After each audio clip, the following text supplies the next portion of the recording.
नमस्कार साथियों, मैं अनूप कुमार पांडे, शिक्षा संकाय, केंद्रीय संस्कृत विश्वविद्यालय।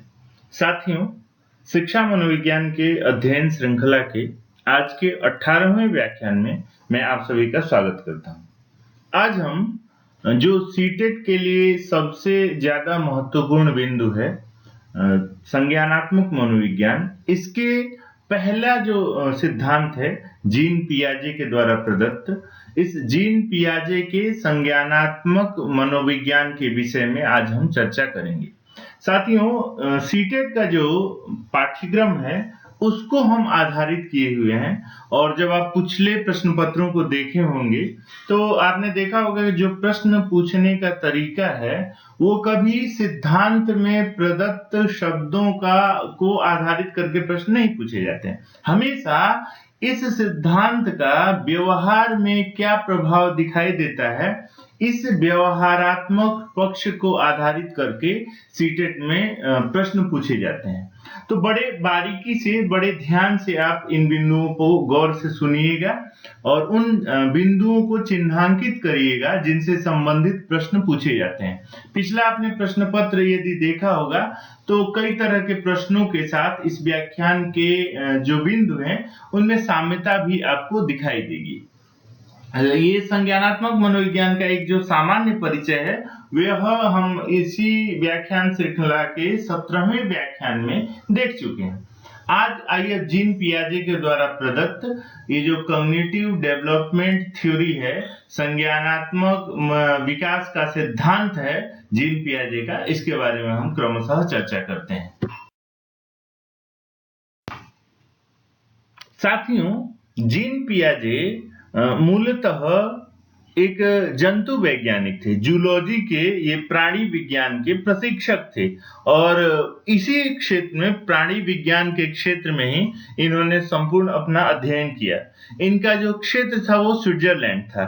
स्विट्जरलैंड में 1896 से लेकर के 1980 तक ये पूर्णतः सक्रिय रहे, और इसी बीच में इन्होंने अपने संज्ञानात्मक सिद्धांत को फलीभूत किया, दिखाया, समाज के सामने ले आया और प्रस्तुत किया। इनका शुरू से ही एक, जब ये अपने अल्फ्रेड बीने, इसमें हमने देखा अल्फ्रेड बीने के साथ इन्होंने काम किया।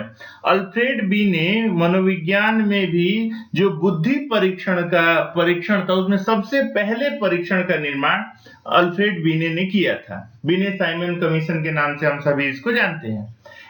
जब वो अल्फ्रेड के साथ कार्य कर रहे थे और उससे पहले वो स्वयं एक जंतु वैज्ञानिक थे, तो कई बार इनके मस्तिष्क में यह बात आई कि क्या मानव या प्राणी मात्र की बुद्धि क्रमशः चलती है क्या, अर्थात इसमें क्रमिकता आधारित विकास का कोई संदर्भ जुड़ा हुआ है क्या।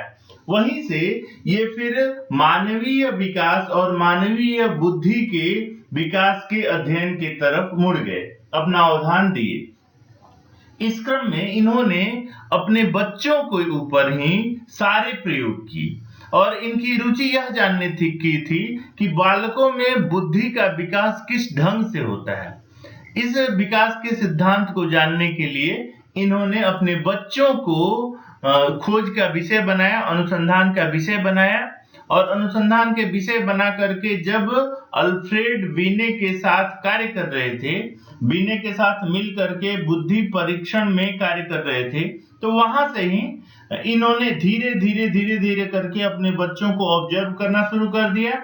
वहां पर देखना शुरू कर दिया कि कैसे कैसे इन बच्चों की संज्ञानात्मक क्षमता समाज के सामने आती है और कैसे सृजनात्मकता को जन्म देते हैं। फलतः इन्होंने यह अपना मत प्रतिपादित किया कि प्रत्येक बच्चे जो है वो जन्म के समय ही कुछ जन्मजात प्रवृत्तियों को लेकर के जन्म लेते हैं। जैसे वो जन्मजात प्रवृत्तियां कैसी हैं, जैसे हर बच्चे में चूसने की योग्यता होती है, सुकिंग करना, सुख करना सभी बच्चे जानते हैं, उनको अलग से सिखाने की आवश्यकता नहीं होती है। वो अपने माता का स्तनपान करते हैं, कुछ भी वस्तु मिल जाए वो मुंह में लेकर के उसको चूस सकते हैं। फिर देखने की क्षमता जन्मजात उनमें होती है, वो देख सकते हैं, और वो कहीं गलती से क्या, दुर्भाग्यवश दिव्यांग दृष्टि को नहीं अपनाए हो तो देखने की क्षमता उनमें सहजता से शुरू से विद्यमान रहती है। इसी प्रकार से किसी भी चीज को कैच करने की, पकड़ने की उनमें अद्भुत क्षमता शुरू से ही रहती है और कोई भी वस्तु हो वहां तक पहुंचने का वो प्रयास करते हैं। तो इस प्रकार से इन्होंने देखा, जब बच्चों में चूसने की क्षमता पहले से है, देखने की क्षमता पहले से है, फिर किसी भी वस्तु तक पहुंचने की क्षमता पहले से है, किसी भी वस्तु को पकड़ने की क्षमता पहले से है, तो इसका यह मतलब होता है कि इन सभी क्षमताओं का उपयोग ये बच्चे एक ही समय में, एक बार में नहीं करते हैं। इसी आधार पर इन्होंने निष्कर्ष निकाला, इसका परिणाम उन्होंने ढूंढा कि बच्चों का जो विकास क्रम है वो अवस्था के अनुरूप होती है और इसी अवस्थागत विकास क्रम के आधार पर जीन पियाजे ने बौद्धिक विकास को मूलतः 4 भागों में विभाजित किया है। 4 स्टेज में इन्होंने अपने बौद्धिक विकास को रखा है, जिसको हम पियाजे के सिद्धांत में या पियाजे का बौद्धिक विकास के सिद्धांत के नाम से जानते हैं। ये चारों जो अवस्थाएं हैं, वो पहली है इंद्रिय जनित गामक अवस्था। इंद्रिय जनित गामक अवस्था, इसको हम क्रमशः आगे देखेंगे विस्तृत, अभी नाम जानते हैं। पहली अवस्था है इंद्रिय जनित गामक अवस्था, दूसरी अवस्था है पूर्व संक्रियात्मक अवस्था, तीसरी अवस्था है मूर्त संक्रियात्मक अवस्था और चौथी अवस्था है अमूर्त संक्रियात्मक अवस्था। पहली मूर्त में अर्थात जिस भी वस्तु का फिजिकल एक जो है स्वरूप है, एक भौतिक स्वरूप उपलब्ध है, वो मूर्त, और अमूर्त अर्थात जिसका एक भौतिक स्वरूप नहीं है। तो इन तमाम बिंदुओं के बारे में बच्चों की जो सोचने की, समझने की क्षमता होती है, वो इसी क्रम से विकसित होती है, चारों अवस्थाओं के क्रम। आइए इन चारों अवस्थाओं को क्रमशः देखते हैं। साथियों, ये जो इनके पियाजे के द्वारा प्रदत्त संज्ञानात्मक विकास की अवस्था है, इन अवस्थाओं को बड़े बारीकी से इन्होंने लगभग 1922 से लेकर 32 तक इन्होंने कुल 5 अपने प्रकाशन किए, 5 इनकी किताबें निकली। उनमें बहुत विस्तृत रूप से इसका वर्णन किया गया है। हम उसमें से उतने ग्राह्यांश की चर्चा कर रहे हैं जितना आपको आसानी से समझ में आ जाए। तो पहली जो इनकी अवस्था है उसको इन्होंने लिखा है संवेदी क्रियात्मक अवस्था। ये एकदम सेंसर जो होता है ना, सेंसर किसी चीज को, किसी वस्तु को जैसे रीड करता है, और दूसरा उसमें मोटर में मूवमेंट होने का सामर्थ्य। तो एकदम फर्स्ट स्टेज है, एकदम प्राथमिक अवस्था जो है उसको इन्होंने संवेदी क्रियात्मक अवस्था नाम दिया है। यह जन्म से लेकर के लगभग 2 वर्ष की आयु तक विद्यमान रहता है। इस अवस्था में बालक की जो मानसिक क्रियाएं होती हैं वे उनकी इंद्रिय जनित क्रियाओं के रूप में संपन्न होती हैं। जैसे जब भी बच्चों को भूख लगती है तो भूख की अभिव्यक्ति को व्यक्त करने के लिए वो रो करके अभिव्यक्त करते हैं कि उनको भूख लग गई है। इसी प्रकार कोई वस्तु उनको चाहिए तो वस्तु जैसे जैसे, ये तो शुरू में 4-6 महीने तक बच्चे जो है बहुत सारी चीजें सिर्फ रो रो करके व्यक्त करते हैं, लेकिन संवेदी क्रियात्मक अवस्था को इन्होंने मुख्यतः 6 भागों में बांटा हुआ है, बहुत सूक्ष्म दृष्टि से। आपको अपेक्षा होगी तो आप कहेंगे तो हम बाद में उसकी चर्चा कर देंगे कभी। सामान्यतः इतनी गूढ़ता से सीटेट में प्रश्न नहीं पूछा जाता है, इसलिए हम यहाँ पर सिर्फ संवेदी क्रियात्मक अवस्था जो जन्म से लेकर के 2 वर्ष तक है, इसमें जो विशिष्टताएं एक बच्चे में होती है मानसिक विकास की, उन संदर्भों को लेकर के चर्चा सिर्फ कर रहे हैं।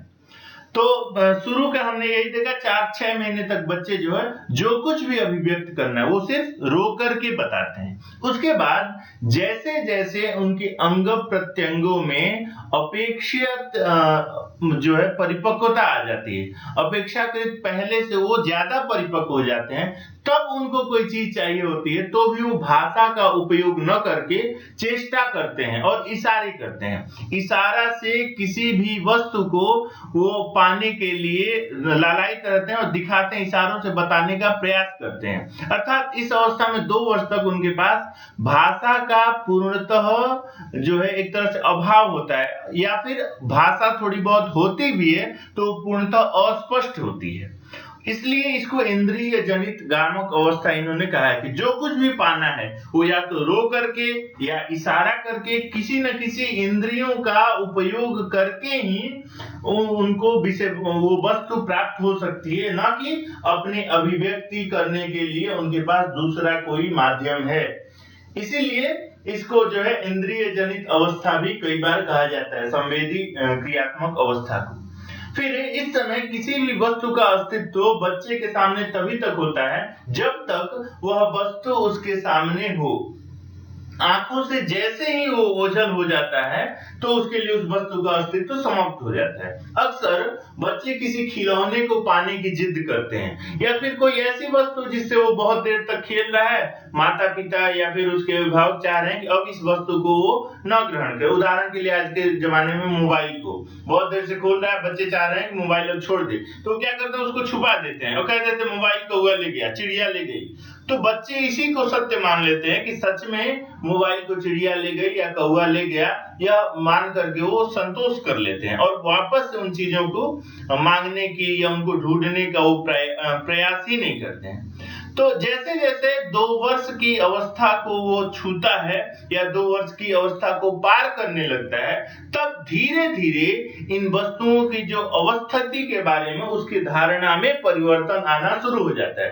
अर्थात 2 वर्ष के बाद यदि आप कहते हैं कि इसके मोबाइल को पीछे छिपा लिया, तब कहे कि चिड़िया ले गई, कौवा ले गया, तब वो आपकी बातों पर विश्वास न करके पीछे जहां छुपाए हैं, जहां हाथ ले गए हैं, वहां तक जाकर के देखने का, ढूंढने का प्रयास करता है कि चिड़िया ले भी गई है या यहीं तक है।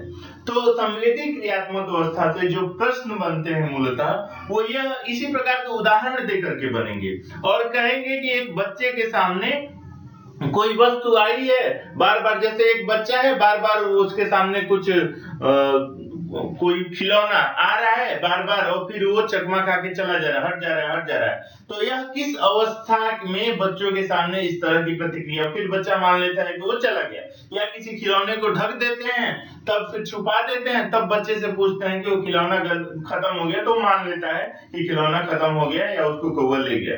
इस तरह से उदाहरण आधारित प्रश्न होते हैं। तो आप स्पष्टतः लिखेंगे जीन पियाजे का प्रथम जो विकास का सिद्धांत है संवेदी क्रियात्मक अवस्था, या इसको फिर इंद्रिय जनित क्रियात्मक अवस्था के नाम से भी जाना जाता है।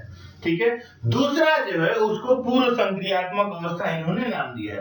पूर्व संक्रियात्मक अवस्था प्री ऑपरेशनल स्टेज, यानी ऑपरेशन, अब क्रियात्मकता तो शुरू होनी है उनकी, और क्रियात्मकता में प्राथमिक क्रियात्मकता है। प्राथमिक क्रियात्मकता होने के नाते ही इस अवस्था को जो है वो पूर्व संक्रियात्मक अवस्था के नाम से संबोधित किया जाता है। कहीं कहीं इस पूर्व संक्रियात्मक अवस्था को प्राक संप्रत्ययात्मक अवस्था भी कहा जाएगा। प्राक संप्रत्यय अर्थात कॉन्सेप्ट जिस वस्तु का बनना है उसका इस अवस्था में बहुत क्लियरिटी नहीं होती है। जो भी धारणाएं बनती हैं वो धारणाएं पूर्णतः स्पष्ट नहीं होती हैं आरंभ में, धीरे धीरे वो जाकर के स्पष्ट होती है। इसीलिए इसको पूर्व संक्रियात्मक, प्राक संक्रियात्मक या पूर्व संप्रत्ययात्मक इन अवस्थाओं के नाम से जाना जाता है। यह विकास की अवस्था का दूसरा अवस्था है। इसकी अवधि 2 वर्ष से लेकर के और 7 वर्ष तक की होती है। इस अवस्था में चूंकि बच्चे बहुत सारे मूवमेंट करने लगते हैं, बहुत सारी गतिविधियां वे करने लगते हैं, और उनकी जो चेष्टाएं थी, जो इशारे थे, वे इशारे अब धीरे धीरे भाषा का स्वरूप ग्रहण करने लगते हैं। बच्चे अपने परिवेश में विभिन्न वस्तुओं को देखने, पहचानने, उसमें अंतर करने का प्रयास करते हैं। वे वस्तुओं को अब नाम से संबोधित करने का प्रयास कर, अर्थात एक कॉन्सेप्ट किसी वस्तु को देखकर, किसी अवस्था को देखकर उनके माइंड में बनने लगता है, एक संप्रत्यय उनके मस्तिष्क में स्पष्ट होने लगता है। शुरुआत की जो अवस्था होती है उसमें यह संप्रत्यय थोड़ा धुंधला होता है, इसीलिए इसको पूर्व संक्रियात्मक अवस्था भी कहा। क्योंकि इसमें धुंधला किस प्रकार के होता है, जैसे बच्चों ने इंसान को देखा तो एक पापा को शब्द सुन लिया, तो जितने जितने पुरुष होंगे सबको वो पापा कह सकता है, या कह देते हैं बच्चे। मम्मी तो जितनी मम्मियां हैं उन सबको मम्मी कहेगी, या फिर जिस नाम से घर के बाकी लोगों को संबोधित कर रहे हैं उसी शब्द को वो भी दोहराना शुरू कर देता है। अक्सर इस अवस्था में बच्चे अपने माता पिता के उनके माता पिता के दादा दादी हैं उनको नाम से संबोधित करते हैं, तो बच्चे भी अपने माता पिता को नाम से संबोधित करना शुरू कर देते हैं। और फिर धीरे धीरे जैसे जैसे जो कुछ भी वो देखते हैं, गाय तो गाय भैंस बैल जो कुछ भी मिला उन सबको गाय शब्द से संबोधित करना शुरू कर देते हैं। कुत्ते बिल्ली या फिर भेड़ भी देख लिए उसको भी वो कुत्ता कह के संबोधित कर सकते हैं। ये 2 से 3 साल 4 साल तक की अवस्था होती है। धीरे धीरे 5 वर्ष तक आते आते उनकी ये भ्रांतियां दूर हो जाती हैं, थोड़ा मैच्योर हो जाते हैं, और अब वो इंसानों में पापा चाचा दादा दादी अंकल आंटी में भेद करना शुरू कर देते हैं। गाय बैल भैंस घोड़े बकरी भेड़ कुत्ते इन चीजों में भेद करना शुरू कर देते हैं। तो 2 से लेकर के 5 वर्ष तक धीरे धीरे उनमें ये अवस्था इस तरह की परिवर्तन दिखाई देते हैं। यह जीन पियाजे के संदर्भ में हम अध्ययन कर रहे हैं, हमेशा आप ध्यान रखिएगा। तो शुरू में उसी प्रकार से इस पूर्व संक्रियात्मक अवस्था में उनको सजीव और निर्जीव में अंतर नहीं रहता है। 2 से 7 वर्ष तक की अवस्था का ये जो है, सजीव और निर्जीव में कैसे अंतर नहीं होता है। जैसे अगर बच्चे चल रहे हैं और गिर गए एकाएक, तो उनको ऐसा लगता है कि इस फर्श ने उनको मार दिया, फिर वो फर्श को भी जाके मारते हैं और उनको संतुष्टि होती है कि जैसे इनको चोट लगी थी वैसे ही फर्श को भी चोट लग गई और फर्श भी अब रोना शुरू कर दिया। आते आते किसी खिलौना कोई उनके ऊपर गिर गया तो खिलौने ने उनको मार दिया, तो खिलौने को उठा के वो भी फेंक देगा उसको या मार देगा, तो खिलौनों को भी उतनी चोट लग गई। उसको ऐसा लगता है कि जैसे बच्चे को सर्दी गर्मी लग रही है ऐसी ही सर्दी गर्मी जो है वो उनके खिलौनों को भी लगता है। अक्सर जो बच्चे होते हैं गुड्डे गुड़िया जो भी उनके खिलौने उनको भी सर्दी गर्मी के लिए वो कपड़े देने का प्रावधान करते हैं, प्रयास करते हैं। जैसे बच्चों को भूख लगती है वो सोचते हैं कि ये जो है इनको भी इतनी ही भूख लगती है, फिर वो उनको भी खाना देने का प्रयास करते हैं। अर्थात वो आरंभिक समय में 2 से 5 वर्ष तक सजीव और निर्जीव का भेद नहीं कर पाते हैं, लेकिन धीरे धीरे जैसे जैसे 5-7 वर्ष तक के हो जाते हैं स्पष्टता आ जाती है और वो फिर सजीव वस्तुओं में और निर्जीव वस्तुओं में धीरे धीरे अंतर करने का प्रयास करने लगते हैं। इस अवस्था की एक और विशिष्टता होती है पूर्व संक्रियात्मक अवस्था की, जो 2 वर्ष से लेकर 7 वर्ष तक है। इस अवस्था में दुनिया में जो कुछ भी है बच्चों को ऐसा लगता है वो सिर्फ उन्हीं के लिए है। आत्म केंद्रिता की केंद्रित एक तरह से बच्चे होते हैं और दुनिया में जो कुछ भी है उनके मम्मी पापा सिर्फ उन्हीं के हैं। ये संसार में जितने खिलौने हैं या फिर ये चांद तारे जो कुछ भी है सब उन्हीं के अपने सगे संबंधी हैं। चंदा मामा उसको उतना ही प्यार करता है जैसे उसके मम्मी पापा करते हैं, और ये चंदा मामा सिर्फ उसी के लिए बना हुआ है। इसीलिए बच्चे कई बार जिद करने लगते हैं, रोने लगते हैं कि चंदा को बुलाओ, यहाँ बैठाओ, खेलो, ये तमाम चीजें। लेकिन जैसे जैसे फिर वो 2 से 5 वर्ष तक की अवस्था को पूर्ण करते हैं तब ये आत्म केंद्रिता की भावना उसमें खत्म होने लगती है और फिर दूसरों के साथ भी वो शेयर करना शुरू कर देते हैं। फिर इस समय के बच्चों की एक सबसे बड़ी विशिष्टता यह होती है कि सोचने समझने तर्क करने की शक्ति का जो है पूर्णतः अभाव होता है और वे कल्पनाशील होते हैं। तर्क कर नहीं सकते हैं, कुछ उसमें प्रत्युत्तर दे नहीं सकते हैं, लेकिन कल्पनाशील होते हैं और कल्पना के उड़ान में उड़ते रहते हैं, भले उसका वास्तविकता से कोई भी जो है लेना देना नहीं है, कोई भी संबंध नहीं है। तो पूर्व संक्रियात्मक अवस्था में बच्चे यह भी प्रदर्शन करते हैं। फिर इस अवस्था में बालकों में सामान्यतः कुछ क्षमताओं का अभाव होता है, यथा विपरीत जो पलट कर सोचने की शक्ति का उनमें अभाव होता है। बच्चे इस समय लगभग स्कूल जाते हैं, उनको यह नहीं पता होता है कि घर से स्कूल उतना ही दूर है जितना दूर की स्कूल से लेके घर। अक्सर उनको लगता है कि बहुत दूर है स्कूल और आते समय कहीं उनको नजदीक लगता है सामान्यतः। फिर इसी समय वो सामान्यतः स्कूल से घर अथवा घर से स्कूल जाते समय उसका एक भाई बहन भी है, उसको भी जाना चाहिए, साथ में होना चाहिए, इन चीजों का बहुत ज्यादा अवधान नहीं रहता है उस समय। फिर दूसरी एक शक्ति और अभाव होता है उनमें कि वो कोई चीज जो है चौड़े बर्तन में रखा हुआ है और वो छोटा है, तो और लंबे बर्तन में रखा हुआ है वो भले कम है, तो इनमें अंतर नहीं कर पाते हैं। उदाहरण के लिए एक कटोरी में दूध रखा हुआ है और एक ग्लास में दूध रखा हुआ है, तो हमेशा बच्चे बताएंगे ग्लास वाला दूध ज्यादा है, कटोरी वाला दूध कम है। या फिर कटोरी वाले भले वो दोनों बराबर हों, तो इनमें भी उन्हें सोचने समझने की, अंतर करने की जो है क्षमता नहीं होती है। इसी प्रकार कोई वस्तु है और नजदीक में 5 चीजें रख दीजिए, दूर 5-7 चीजें रख दीजिए, जैसे कोई सिक्के हों या फिर खेलने के कोई खिलौने हो, 5-6 नजदीक में रख दिए, 5-7 दूर में रख दीजिए, तो हमेशा बच्चा जो है दूर वाले खिलौने को बताएगा कि वो ज्यादा है और ये कम है। ये सारी विशेषताएं जो है वो पूर्व संक्रियात्मक अवस्था जो है या प्राक संप्रत्ययात्मक जो अवस्था है, प्री ऑपरेशनल जो स्टेज है, इस स्टेज की है। पियाजे के अनुसार, पियाजे ने कहा कि इस तरह के बच्चों का विकास होता है और इस तरह की उनमें क्षमताएं रहती हैं, और इसकी आयु की अवधि है 2 वर्ष से लेकर के 7 वर्ष तक की। इसके बाद ये जो अगली अवस्था है तीसरी, उसको बोलते हैं मूर्त संक्रियात्मक अवस्था। मूर्तता से तात्पर्य है अब जो भी स्थितियां थी वो सामने स्पष्ट रूप से बच्चे के आ जाती हैं। कहीं कहीं इसको ठोस संक्रियात्मक अवस्था भी कहा जाता है। ठोस मतलब ठोस रूप में जो भी वस्तुएं विद्यमान है उन वस्तुओं के बारे में सोचने, समझने, चिंता करने, कहने की क्षमता बच्चों में आ जाती है। और इस अवस्था को पियाजे ने 7 वर्ष से लेकर के 11 वर्ष तक माना है पूर्व संक्रियात्मक अवस्था। पूर्व संक्रियात्मक अवस्था में बच्चों का जो बौद्धिक विकास होता है वो मूर्त चीजों को, अर्थात मूर्त दिखाई देने वाले सभी चीजों में वो अंतर कर पाते हैं, उनकी समझ इतनी विकसित हो जाती है। बच्चे जो है विद्यमान समानता, जो दो वस्तुओं के बीच समानता विद्यमान है, उस विद्यमान समानता को, फिर इन दोनों के बीच के संबंधों को, असमानता को, दूरी को, विसंगतता को, जो कि पहले स्टेज में नहीं कर पा रहे। विद्यमान समानता स्थापित पहले वो नहीं कर पा रहे थे, घर से स्कूल उतना ही दूर है जितना दूर स्कूल से घर, लेकिन अब उसको वो इस अवस्था में जानने लगते हैं। फिर संबंधों को, पहले चांद तारे भी उसके संबंधी थे, अब वो उनको लगता है कि वो अलग और ये अलग हैं। फिर असमानता को, जैसे कटोरी का दूध और ग्लास के दूध में अंतर करते नहीं कर पाते, अब वो करने लगते हैं।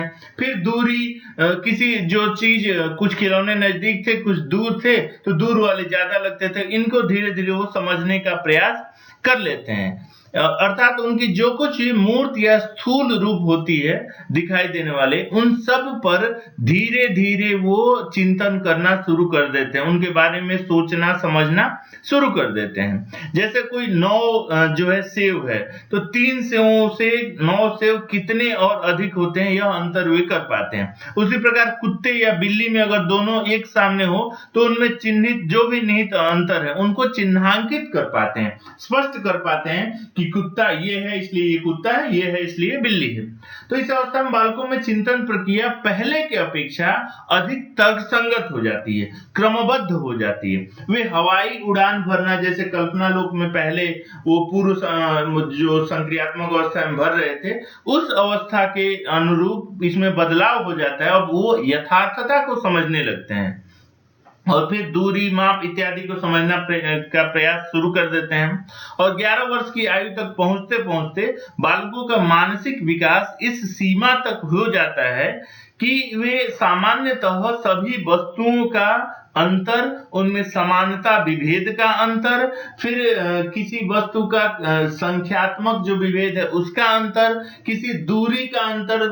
पूर्व संक्रियात्मक अवस्था के बच्चों की एक यह भी विशेषता होती है, कोई चीज उनको दे दी तो उनको पता नहीं होता है कि मेज से जमीन की दूरी कितनी है, या फिर वो उनको कह दें कि स्टूल पर ले आकर के रखो, उनको पता नहीं कि हमारे हाथ से स्टूल की दूरी कितनी है, वो छोड़ देते थे। अब मूर्त संक्रियात्मक अवस्था में वो इस चीज को समझ पाए। सिंक में ले जाके ग्लास रखो, बहुत तेज से बहुत दूर से फेंकता था पूर्व संक्रियात्मक अवस्था में, अर्थात 7 वर्ष से पूर्व। लेकिन 7 वर्ष के बाद धीरे धीरे 11 वर्ष तक आते हैं तो ये सारी क्लियरिटी हो जाती है। अब वो देखता है कि गिलास कितनी ऊंचाई पर है, सिंक कितना नीचे है और कितने हमें दूरी से इसको रखना है। कहने का मतलब जो भी दृश्यमान जगत है, इन दृश्यमान जगत में जो भी विभेद कारक तत्व हैं, उन सभी तत्वों को वो समझ पाता है, स्पष्टतः बता पाता है मूर्त संक्रियात्मक अवस्था है। और फिर चौथी और अंतिम अवस्था है पियाजे के अनुसार अमूर्त संक्रियात्मक अवस्था। अमूर्त संक्रियात्मक अवस्था दरअसल ये फॉर्मल ऑपरेशनल स्टेज इसको कहा है। इस अवस्था का जो समय होता है 11 वर्ष से लेकर के लगभग 15 वर्ष के बीच माना है पियाजे ने। इस अवस्था में बच्चों में चिंतन क्षमता जो है विकसित हो जाती है और भाषा संबंधी योग्यता विकसित हो जाती है। संप्रेषणशीलता, एक कम्युनिकेशन स्किल जो होता है वो उनमें आ जाता है और इन तमाम बिंदुओं के आधार पर वो सोचने, विचारने, तर्क करने, कल्पना करने, निरीक्षण करने, अवलोकन करने या फिर परीक्षण, एक्सपेरिमेंट करने में जो है समर्थ हो जाते हैं और तमाम बिंदुओं को वो अब अपने तर्क के आधार पर सिद्ध करने का प्रयास करते हैं। इस अवस्था में स्मरण शक्ति रटने पर आधारित न होकर के तर्क और समझ पर आधारित होने लगती है। चिंतन अब उनका मूर्त नहीं रहता, अपितु अमूर्त चीजें अर्थात जो विद्यमान नहीं है सामने, उन बिंदुओं के बारे, उन वस्तुओं के बारे में भी वो सोचने का प्रयास करने लगते हैं। जैसे मान लीजिए कि एबीसी एक त्रिभुज है, तार में विद्युत प्रवाहित हो रही है आदि बातों को अब वो उनके विद्यमान नहीं होने पर भी समझाने पर समझ लेते, जबकि पहले ये था कि तार में बिजली दिखाई नहीं दे रही तो मानने को तैयार नहीं थे, या फिर कोई तीन चीजों का ट्रायंगल है तो ट्रायंगल उसके बारे में नहीं, अब ए बी सी कह देंगे, हम कह देंगे एक ट्रायंगल तो मान करके चल सकते हैं।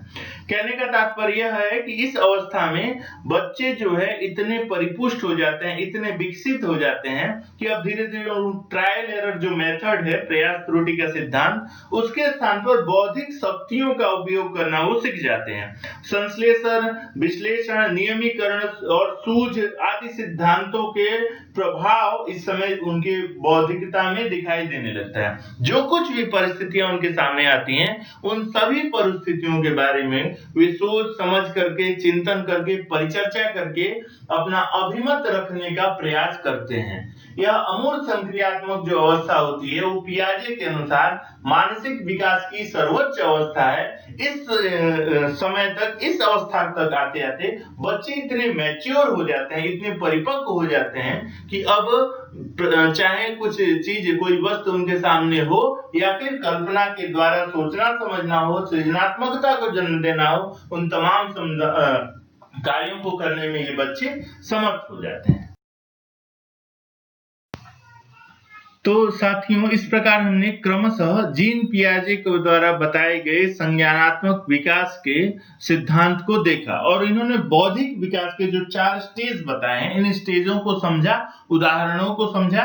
मैं समझता हूं कि अब इस तरह से मिलते जुलते उदाहरण आधारित यदि प्रश्न आते हैं सीटेट में या फिर आपकी तथाकथित जो भी राज्य और सरकारें की परीक्षाएं, तो आप उन प्रश्नों का उत्तर बेहिचक दे पाएंगे। फिर भी यदि आपकी कोई समस्या होती है या फिर कोई प्रश्न होता है तो निश्चित रूप से आप लिख करके कमेंट बॉक्स में बताएंगे ताकि हम अगली कक्षा में उसकी फिर चर्चा कर सकें। कई बार जो है पियाजे के सिद्धांत की शैक्षिक उपयोगिताओं से संदर्भित कुछ प्रश्न पूछे जाते हैं। तो सामान्यतः इसकी सबसे बड़ी उपयोगिता यह है कि जब अध्यापक को पता होगा कि किस स्टेज के, किस आयु वर्ग के बच्चों का किस तरह का रिफ्लेक्ट आता है, किस तरह का जो है परिवर्तन दिखाई देता है, तो अध्यापक बच्चों के साथ सहयोगात्मक और संवेदनात्मक व्यवहार करेंगे, न कि शासनात्मक व्यवहार करेंगे।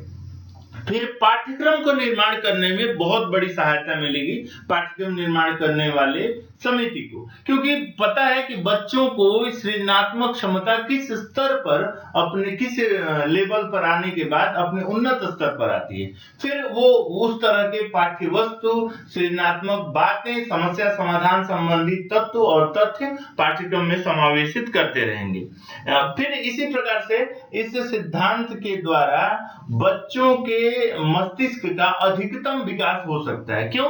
पता है बच्चों को कि मूर्त चीजों के बारे में देखने समझने के बाद यदि अमूर्त तत्वों का भी उपस्थापन उसके बाद कर दिया जाए तो बच्चे मूर्त चीजों से मिलता जुलता परिस्थिति होने के कारण अमूर्त संदर्भों के बारे में भी जानने का प्रयास करेंगे। इसका उपयोग जो है प्ले मेथड के द्वारा सिखाने के लिए बड़े आसानी से किया जा सकता है। तो इन संदर्भों को आधारित करके भी यदि प्रश्न पूछा जाता है तो संभवतः आप उन प्रश्नों के उत्तर दे पाएंगे।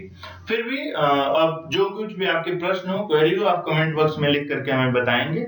आवश्यकता अनुसार हम अगले व्याख्यान में उसकी चर्चा कर लेंगे। इसी के साथ सभी का बहुत बहुत धन्यवाद।